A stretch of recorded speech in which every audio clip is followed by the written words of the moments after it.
Hi, I'm Simon from Bella Union, Cocteau Twins. I'm here at Amoeba San Francisco. I'm just doing a feature for What's in My Bag. It reminds us of life and how fragile it is when inside us calm, boldness will come our way. This book is by Kevin Cummins, telling stories, photographs of the fall.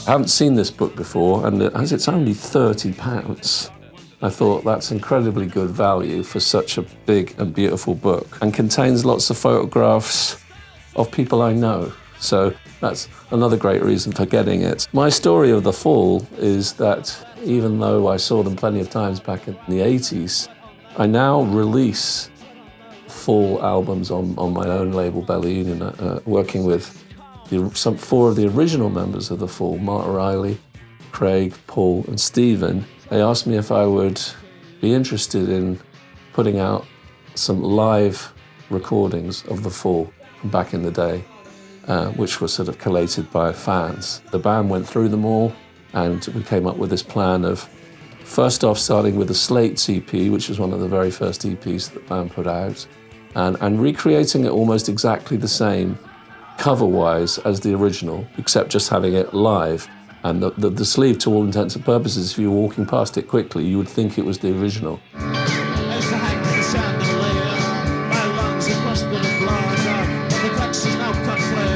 And then we did it again with Grotesque, one of the very best records. And then we've just done a kind of 7-inch singles compilation. So it's kind of beautiful for me to be able to work with, you know, 4 of these boys from this incredible band.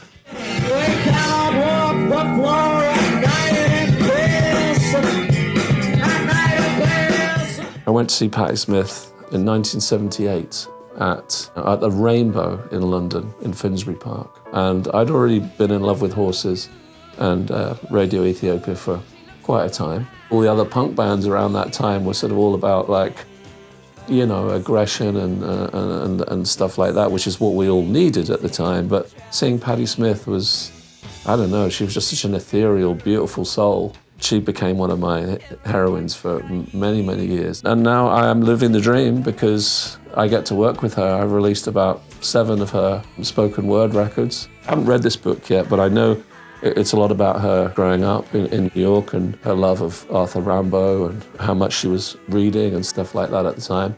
The pen drops. I touch phantom wounds. The boys from Philly never returned.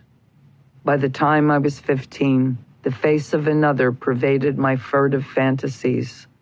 The angel served a new portion. I discovered Arthur Rimbaud. This is the Lennie Tristano Quartet. So I'll tell you the story about Lennie Tristano through my father. My book is called In One Ear, Cocteau Twins, Ivor And Me, Ivor being my father, Ivor Raymonde. He was a string arranger, a writer, a director, producer back in the 60s. Lennie Tristano was my dad's absolute hero in the jazz world. He was an improviser, and he had the most extraordinary technique, and my dad just couldn't understand how he did it. Now, his very first musical job was playing in a jazz trio on the Queen Mary, and this is late 50s. He and his friends, they were like just a little band playing on the cruise ship. They went from Southampton to New York, and they did it like every couple of weeks. And when they got to New York, they'd have a couple of nights off, could go into town, and get back on the boat before it went back to Southampton. They found out when they got to New York that it was the opening night of Birdland. All the boys in the band went down to Birdland and tried to get in. Of course, the queue was around the block, but they just sort of, with, you know, English Cockney bravado, they sort of said, we're just off the Queen Mary. You know, any chance of getting us in? So they sneaked them in, and on this night, you know, Charlie Parker, Miles Davis, like all the greats, Sarah Vaughan, everybody was there, and Lennie Tristano was there. So of course my dad was just like in absolute heaven. And then over the next few visits, they managed to get his phone number or a meeting with him. My dad didn't even know that when they got up to his flat, he was blind, and he played just like with this incredible style. He could play with like one finger all the way all the way up the keys at such speed that you barely could see it. Then he'd do it the same with the next finger and the next finger, do it with every finger. My dad was just literally blown away by this, and he ended up becoming a mentor to my dad. I didn't even know this guy's name until 2017 when my mum died and left me audio cassettes that she recorded of him describing his life story. I started playing the tapes through and just started hearing all about his family and his life, and then the Queen Mary thing, and then this Lennie Tristano story. So I just found that today and was blown away because I've never actually seen a Lennie Tristano record before.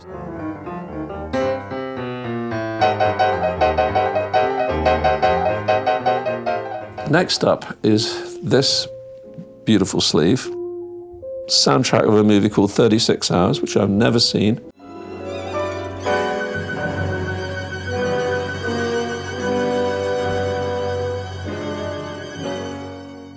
Nor have I ever heard of it. The reason I picked it out was because of this gentleman here, Dimitri Tiomkin.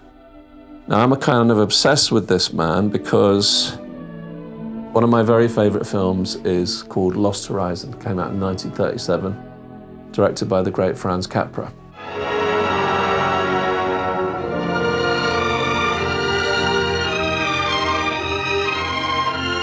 It's just a crazy film. It's so beautiful. And I think what makes it even more so is the soundtrack. After I saw it, I managed to get a DVD of it back, I don't know, a VHS of it probably, back in the 80s. But I don't have it anymore and I miss it. And I've been looking around everywhere for Lost Horizon soundtrack, and you just can't find it. You can find clips of it on sort of Dimitri Tiomkin film music, but I want the whole score. It was not well received, that film, okay? So even though it's turned out to be one of the greatest films of all time, like many other films, It's a Wonderful Life being another, it was a total flop at the time. And Lost Horizon cost an absolute fortune. It went about £2 million over budget, which was a lot in those days. And I think part of it was down to Dimitri Tiomkin, because he just went a bit overboard on all the instruments that he wanted to use on the record, and the orchestras were getting bigger and bigger and bigger. And I think Franz Capra was like, man, it needs to be just simple. It's a very simple story.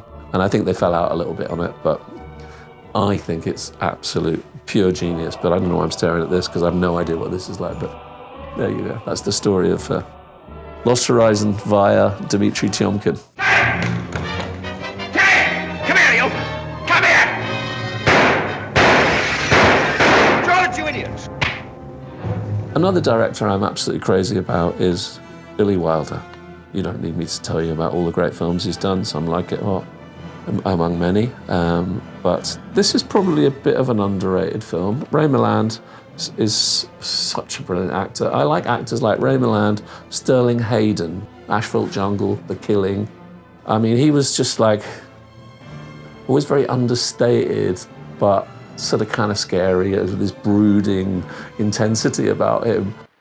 I'm out 30 grand. We got a load of rocks. We can't even pedal. Why don't you quit crying and give me some bourbon? Ray Milland, I don't know, he just always seems so troubled.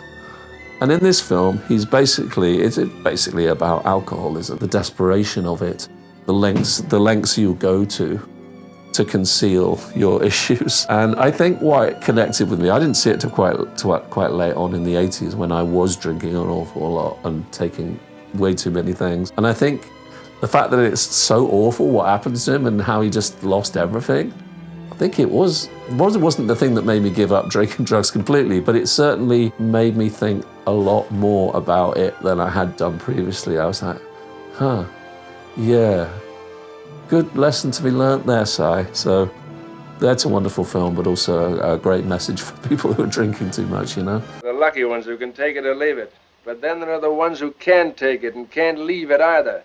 What I'm trying to say is I'm not a drinker, I'm a drunk. I pulled out a bunch of things from your Flexi disc section, which might seem a little random, given how dreadfully poor they sound when you play them on your record player. But I've always had a bit of a soft spot for Flexi discs. You don't take them home and put them on the record player. I mean, you just have them as a thing. This one does excite me. If you can get excited about a Flexi disc, I got excited about this because the Associates is one of my all-time favourite groups. I talk about the Associates a lot in my book. because I worked in the Beggars Banquet record shop when I was 18. That was my very first job. Well, in fact, really my only job was working in record shops. And 4AD and Situation 2 and Beggars Banquet were the labels that were upstairs from the shop, okay? So if you were an artist coming to see your record label, you had to walk through our shop to go upstairs. I would meet Roland S. Howard from the birthday party, would be on his way up to see, you know, Lydia Lunch would pop in to go and see somebody. Billy Mackenzie would come in to see somebody. So I'm like spending the all day with my mouth wide open, just going, look. The door opens one day, Billy Mackenzie walks in, says hello, because we've obviously seen him a bunch recent times. He's got his 2 little grey whippets with him. I'm a big dog person. And he said, Simon, would you walk the dogs around the block for me? Honestly, I just thought that was the loveliest thing anyone asked me to do ever. And I just was so proud wandering around South Kensington with his dogs, taking them on a little walk while he had his meeting upstairs in the beggar shop. So I'll never forget him for that. I ended up co-producing his posthumous solo record, Beyond the Sun, after he sadly died in the 90s. So that was probably my favourite pick of the whole lot. Even dogs in the wild. Even dogs. But Haircut 100, you know, not really necessarily a band that ever went on to do anything particularly groundbreaking, but they were a fun band back in the 80s for a few minutes. They had a few good tunes. So I picked that up because it was green and it looked fun.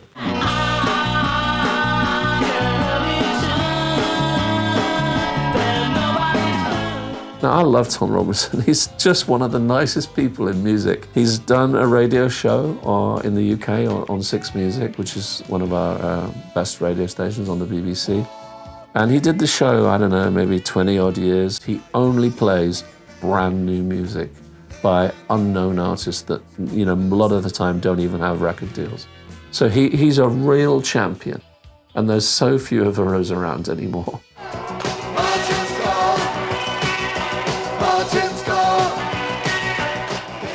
And Pig Bag, well, I've got a story about Pig Bag.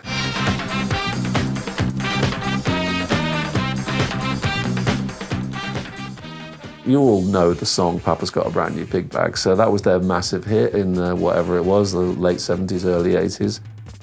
But my very first band, the band I had just before I joined Cocteau Twins, was called the Drowning Craze. We were an instrumental band, playing around in a rehearsal room, not really sure what we should be doing. And because of my job in the Beggars record shop, Situation 2 boss, Peter Kent, who'd signed the Associates, had heard that I had a little band and said, can I come down to rehearsal and have a listen to what you're doing? Came down and had a listen, and he said, yeah, you guys are really good, but you need a singer. And we were like, yeah, I guess, but you know, we don't really know anybody. He said, I'll come back to you. So a week later, he said, I've got this girl in New York called Angela Yeager. She's done some stuff with Bush Tetras, and you know, she's cool. She's just finished art college, or she's doing art college or something. I think you'd really like her, and her voice would be perfect for you guys. We were like, cool. So she brought her over. We did one rehearsal, and then we played one show. And it turned out pretty good, and he stuck us in the studio, and we made this single. And then 2 weeks later, it's Single of the Week in the NME, reviewed by Paul Morley. Single of the Week in Sounds, reviewed by Dave McCulloch. And here we were, you know, 3 weeks ago we didn't even have a singer, and now we're Single of the Week in the NME. Take it in, take it in, caravans of knowledge. But it was such a big moment. We were just 18 years old and we were just so excited about it. Then Angela called to say she was going back home. she needed to finish college, and we were like, but hold on, we're just about, you know. We thought we were going to be huge, and then she left. She ended up singing with Pig Bag. And I'm like, that's annoying, because she should have been singing with us.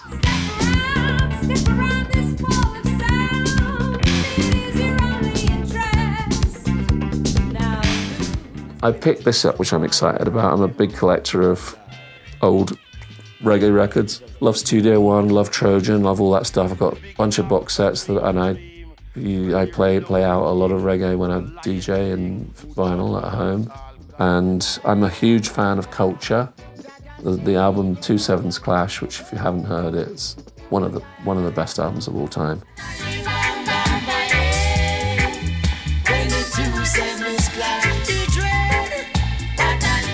Came out in 1977, of course, and was a very influential record. Led me into discovering so much other reggae music. I mean, it led me to Linton Kwesi Johnson. This is my Linton Kwesi Johnson tattoo from his first record, Bass Culture. There's no escaping it. England is a bitch for true. And I'm obsessive of his work, and I love the work of Culture and of Prince Farai. So when I pulled this out of your collection down there, and a very extensive reggae 7-inch collection, I should say, which in this day and age is pretty unusual to find in a record shop that many reggae 7-inches. I mean, you don't see it in Rough Trade, you don't see it anywhere. So props to Amoeba for that. Reggae, you know. Black reggae music is a message from the king. Thanks for shopping with us today, Simon. We really appreciate it. That was absolutely my pleasure.